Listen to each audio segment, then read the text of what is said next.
बिस्मिल्लाहिर्रहमानिर्रहीम। अस्सलाम वालेकुम माय यूट्यूब फैमिली। आज हम बनाएंगे बेहतरीन सी रेसिपी। इस ईद पे आप सोच रहे होंगे क्या बनाना क्या नहीं, तो कंफ्यूज मत हुइए। आप चाहे तो कुछ भी बना सकते हैं, लेकिन सिंपल इजी काले जामुन की रेसिपी लेके आई मैं। गुलाब जामुन की तो वीडियो मैं अपलोड कर चुकी हूँ, अब काला जामुन बनाऊंगी और बहुत ही मज़े की रेसिपी रहती, ज़रूर ट्राई कीजिए। देखिए तकरीबन ये 250 ग्राम मावा है, या खोया बोलते हैं, मावा भी बोल सकते हैं। और तकरीबन देखिए ये 60 से 70 ग्राम पनीर है। और मावे की क्वांटिटी थोड़ी सी ज़्यादा ले लीजिए, और इसकी क्वांटिटी ना थोड़ा कम ले सकते हैं पनीर की। अगर आपके पास मावा नहीं है तो आप घर में भी बना सकते हैं, और पनीर भी घर में भी बना सकते हैं, बाज़ार में भी आपको आसानी से मिल सकती है। चलिए आप देखिए किस तरह से मैं बनाऊंगी वो भी देख लीजिए। अब पहले क्या करिए, मावे को अच्छी तरह से मसल लीजिए। देखिए एकदम से स्मूथ चिकना होना चाहिए, ज़्यादा चिकना मत करिए, नहीं तो ऑयल, जब इसका ऑयल निकल जाएगा ना, तो उसमें क्या हो जाएगा कि चिकनाहट पना ख़त्म हो जाएगी, लेकिन अच्छा नहीं दिखेगा। तो इसलिए थोड़ा सा 1 से 2 मरतबा इस तरह से मसलिए, जिस तरह से मैं वीडियो में दिखा रही हूँ ना आपको। ये हथेली है ना, ये हथेली से मसल लीजिए इस तरह से, हल्का हल्का करके इस तरह से।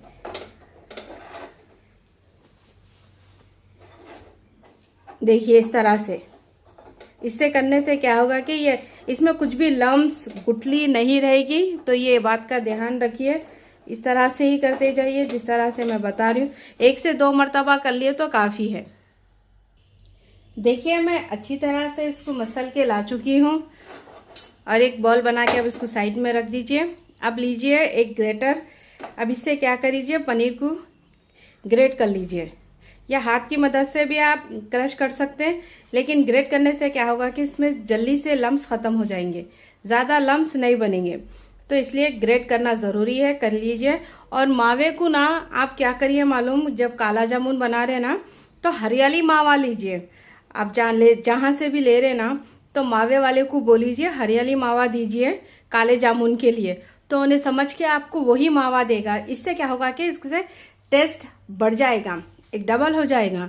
तो ये बात का ज़्यादा ध्यान रखिए। आप जब भी मावा ख़रीद रहे तो हरियाली मावा ले लीजिए, आपको आसानी से मिल जाएगा। चलिए अब इसको अच्छी तरह से ग्रेट करके ला लेंगे। देखिए इस तरह से, और इसकी क्वांटिटी थोड़ा सा कम ही रखिए पनीर की, लेकिन बराबर है। अब इसको भी अच्छी तरह से ग्रेट कर चुकी हूँ मैं। तो अब क्या करिए, अब जैसा मावे को किस तरह से मसले थे, इस तरह से इसको भी, पनीर को भी वैसे ही मसलना चाहिए, ताकि इसमें अच्छी तरह से बेंडिंग हो जाए और कोई लम्स ना रहे। और ये पूरा ये एक जगह हो जाना चाहिए, दानेदार नहीं रहना चाहिए, एकदम से थोड़ा सा चिकना कर दीजिए इसको। इस बात का ख्याल रखिए, आप जिस तरह से मैं बना रही हूँ ना उसी तरह से करिए। हर स्टेप आपको बता रही हूँ मैं, कोई गलती नहीं होगी आपसे। फर्स्ट टाइम भी बना रहे ना तो बिल्कुल ज़बरदस्त बनेगा। चलिए इसको भी रेडी करके ला लूँगी मैं। चलिए पनीर को भी अच्छी तरह से मैं मैश कर चुकी हूँ। अब ले लीजिए मावे को, अब इसके अंदर पनीर डाल दीजिए, और देखिए एकदम से ये लम्स बिल्कुल नहीं है, दिख रहा है ना कितना चिकना और कितना सॉफ्ट है ये। इसी तरह से लीजिए, अब पनीर को इसके अंदर मिला लीजिए अच्छी तरह से। देखिए इस तरह से, घर में ही थोड़ी मेहनत कर लीजिए, लेकिन ढेर सारे काले जामुन बनाइए, खाइए, घर में खिलाइए, फैमिली को खुश कर दीजिए। अब इसको अच्छी तरह से मिला के ला लीजिए। पनीर और मावा एक साथ मिल चुका है। अब इसी के अंदर 2 चम्मच पिसी हुई चीनी डाल दीजिए, और इसी में तकरीबन 3 से 4 चम्मच मैदा डाल दीजिए। मैदा सिर्फ ये बाइंडिंग के लिए है, ताकि मावा, ये काले जामुन टूटे ना।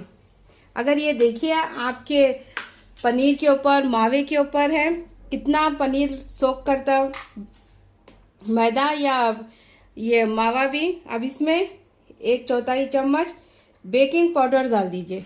ये बेकिंग सोडा नहीं है, बेकिंग पाउडर है, जो केक में यूज़ होता है ना वो डाल दीजिए। बेकिंग सोडा अगर है तो 1 चुटकी डालिए। और इसी के अंदर आधा चम्मच इलायची पाउडर डाल दीजिए, इससे खुशबू भी बहुत अच्छी आती है, ज़रूर डालिए। अब इसको अच्छी तरह से मिला लीजिए। अब इसको अच्छी तरह से मिक्स कर लीजिए और आप देख लीजिए, आपको अगर मैदे की क्वांटिटी थोड़ी सी कम रखना है तो आप रख सकते हैं, या अगर ये आपके ऊपर है कितना आपको आपके मावे में जब्स हो रहा, पनीर के अंदर जब्स हो रहा, ये आप देख के आपके हिसाब से आप रख सकते हैं। अब इसको अच्छी तरह से मिला लीजिए और इसमें कुछ लम्स नहीं रहना है, उतना अच्छा तरह इसको वो बाइंडिंग कर लीजिए, इसको एक जगह कर लीजिए। चलिए इसको अच्छी तरह से मिला के मिलते हैं। अब देखिए मावा अच्छी तरह से पूरा मिला चुकी हूँ मैं। अब इसको ढक दीजिए, ढक के तकरीबन इसको 10 से 15 मिनट के लिए रेस्ट पे रख दीजिए। अब बनाते हैं चाशनी। अब ले लीजिए एक चूल्हे पे बर्तन। अब इसी में देखिए अब मैं शुगर कितनी डालूंगी वो भी देख लीजिए। अब इसी के अंदर 1 कप इतनी शक्कर डाल दीजिए और इसी के अंदर तकरीबन मैं 1.5 कप उतना पानी डालूंगी। ज़्यादा मत डालिए, चाहे तो 2 कप भी डाल सकते हैं, लेकिन 1.5 कप बराबर है। चलिए अब इसको चूल्हे को कर दीजिए ऑन करके इसको अच्छी तरह से पका लीजिए। अब इसको अच्छी तरह से पका लीजिए। अब इसको 1 तार की चाशनी 2 तार की चाशनी बनाने की ज़रूरत ही नहीं है, सिर्फ शक्कर अच्छी तरह से घुलना चाहिए और अच्छी तरह से पिघलना चाहिए, उतना ही, सिर्फ अच्छी तरह से खोलना चाहिए, उतना ही बना लीजिए। ज़्यादा मत वो कर लीजिए, बस जना 1 तार की चाशनी बनाते हैं उसकी ज़रूरत ही नहीं है। अब तकरीबन इसमें आधी चम्मच मैं इलायची डालूंगी, थोड़ा सा फ्लेवर के लिए बस, और आप डालना है तो डालिए, ना तो स्किप भी कर सकते हैं, ये आपकी चॉइस है। सिंपल काले जामुन की रेसिपी दे रही हूँ और इसके अंदर मैं कुछ भी फीलिंग नहीं भर रही हूँ। बाज़ ना इसके अंदर फील भी कर सकते हैं, काजू बादाम पिस्ता अब मोटा मोटा कूट लीजिए, कूट के थोड़ा सा मावा मिक्स करके छोटे छोटे बॉल्स बना के उसके अंदर भर सकते हैं आप, लेकिन मैं सिंपल काले जामुन की रेसिपी दे रही हूँ। चलिए अब इसको अच्छी तरह से पका लीजिए। चाशनी 2 से 3 मिनट अच्छी तरह से पक चुकी है। अब इसी में कुछ खतरे नींबू के डाल दीजिए, या 1/4 चम्मच नींबू का रस डाल दीजिए। इससे क्या होगा कि आपकी चाशनी जमेगी नहीं, एकदम से जो जम जाती है ना वो नहीं जमेंगी और अच्छी तरह से रहेंगी। अब इसको अच्छी तरह से मिला लीजिए। अगर आपको इसमें कलर डालना है तो कलर भी डाल सकते हैं, लेकिन मैं कुछ नहीं, बिल्कुल सिंपल सादी चाशनी रख रही हूँ। और इसमें जायफल का भी पाउडर डाल सकते हैं आप ग्रेट करके। मैं इलायची पाउडर डाल चुकी हूँ, अगर आपको पसंद है तो डाल दीजिए। और देखिए इसको 1 तार 2 तार की चाशनी बिल्कुल नहीं करना है, बस हल्का सा इसको इस तरह से पका लेना है और 2 मिनट पका लेंगे। अब इसको साइड में रख दीजिए। अब लेंगे काले जामुन का बैटर। चलिए अब बनाते हैं थोड़े से जामुन, काला जामुन। अब थोड़ा सा छोटा साइज़ बड़ा साइज़ ये आपकी मर्ज़ी है।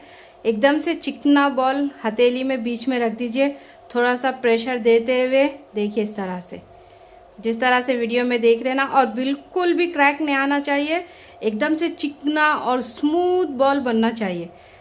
देखिए इस तरह से हल्का हल्का प्रेशर फिर रिलीज कर दीजिए, छोड़ दीजिए।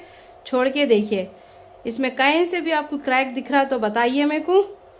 देखिए माशाल्लाह से एकदम से, आपको छोटा बड़ा साइज़ कोसा भी आप रख सकते इस तरह से ही। और एक से दो पहले बनाऊंगी मैं, इसके बाद फिर मैं इसको पूरा बनाऊंगी। थोड़ा सा तेल में पहले तल लीजिए, बताऊंगी मैं वो भी। और ये दूसरा शेप देख लीजिए, थोड़ा सा हथेली में थोड़ा सा प्रेशर दे दीजिए, इस तरह से दे के आप इसको क्या करिए, गोल कर लीजिए अच्छी तरह से। इसके बाद हल्का सा इस तरह से प्रेस करके आप ये भी साइज़ दे सकते, ये भी शेप दे सकते। देखिए इस तरह से आपकी मर्ज़ी, आपको जो पसंद है आप वो भी कर सकते हैं। चलिए अब ये 2 को फ्राई कर लूँगी, इसके बाद मैं सारे काले जामुन को बना के ला लूँगी। अब देखिए तेल हल्का सा गर्म हो चुका है, और जब भी जामुन को डाल रहे हैं ना, हल्का सा तेल इस तरह से हिला लीजिए या चम्मच से मिला लीजिए, क्योंकि ऐसा करने से ना आपके जामुन चिपकेंगे नहीं। और जब भी आप जामुन डाल रहे हैं ना, काला जामुन, तो इस तरह से डालिए आहिस्ता से, तो इससे आपके जामुन एकदम नीचे जो चिपकते हैं ना वो नहीं चिपकेंगे। इस तरह से कर लीजिए। अगर आपको एक हाथ से नहीं हो रहा तो किसी और की भी मदद ले सकते, ये आपस में ही उलट पलट हो जाएंगे, इधर से उधर गिर जाएंगे इन लोग। जिस तरह से लोग गिरते हैं ना इनके पास, इसी तरह से ये भी गिर जाएंगे। चलिए अब इसको इस तरह से ही लो फ्लेम पे, फ्लेम को कर दीजिए लो। अब इसको एकदम से लो टू मीडियम फ्लेम पे ही फ्राई करिए, हाई फ्लेम पे मत करिए, नहीं तो हाई फ्लेम पे करेंगे तो अंदर से कच्चे रहेंगे। ऊपर से तो कलर आ जाएगा काले जामुन का, लेकिन अंदर से क्या होगा कि एकदम से कच्चापना आ जाएगा।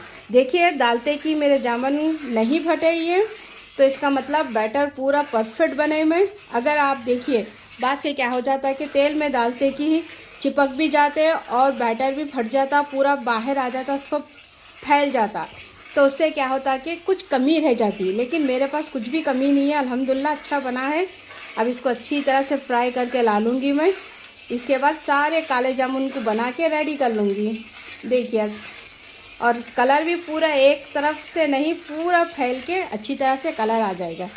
चलिए इसी तरह से मैं रेडी कर लूँगी और 1-2 मिनट इसी तरह इसको हिलाते जाऊँगी। इसके बाद इसको छोड़ दूँगी लो फ्लेम पे। देखिए इस तरह से, देखिए अच्छी तरह से इसका कलर चेंज हो चुका है, लेकिन हमें और थोड़ा सा डार्क होना है। ये गुलाब जामुन के जैसा बन गया, लेकिन हमें चाहिए काला जामुन, तो इसमें थोड़ा सा और टाइम लगेगा। अब इसी तरह से जिस तरह से मैं चम्मच हिला रही हूँ ना इसके अंदर, इसी तरह से करते जाइए आप। और अगर आपके ये जामुन टूट रहे ना, तो आप क्या करिए, इसमें थोड़ा सा मैदा 1 चम्मच और मिला दीजिए, ये बिल्कुल नहीं टूटेंगे। और मीठा सोडा अगर डाले हैं ना आप, सिर्फ 1 चुटकी, सिर्फ इतनी सर की थोड़ी सी 1 चुटकी डालिए, नहीं तो उससे भी आपके जामुन फट जाते हैं। इसलिए याद रखिए, अगर बेकिंग सोडा मत डालिए, जितना हो सके बेकिंग पाउडर डाल दीजिए। देखिए इसमें हल्का हल्का और कलर चेंज हो रहा है, थोड़ा सा और करूँगी मैं। इसके बाद सारे काले जामुन को रेडी कर लूँगी। अब देखिए दोनों भी ये काला जामुन रेडी हो चुके हैं। इस तरह से फ्राई कर लीजिए इसको। चलिए अब मैं इसको निकाल दे रही हूँ, चूल्हे को कर देती हूँ ऑफ। अब इसके बाद ये सारे दूसरे गुलाब जामुन बना के ला लूँगी। अब इसको साइड में रख दीजिए। अब देखिए सारे गुलाब जामुन बना के रेडी हो चुके हैं मेरे काला जामुन। अब तेल को भी मैं अच्छी तरह से गरम कर चुकी हूँ। अब क्या करूँगी कि 1 छोटा चम्मच लूँगी, पहले तेल को अच्छी तरह से मिला लूँगी इस तरह से, इससे मेरे काले जामुन जो है ना चिपकेंगे नहीं। अब 1 हाथ से इस तरह से करूँगी। अब जितने कढ़ाई में आए उतने ही डालूँगी मैं, ज़्यादा ओवर नहीं करूँगी। अब इसी तरह करके मैं सारे काले जामुन को तैयार कर लूँगी।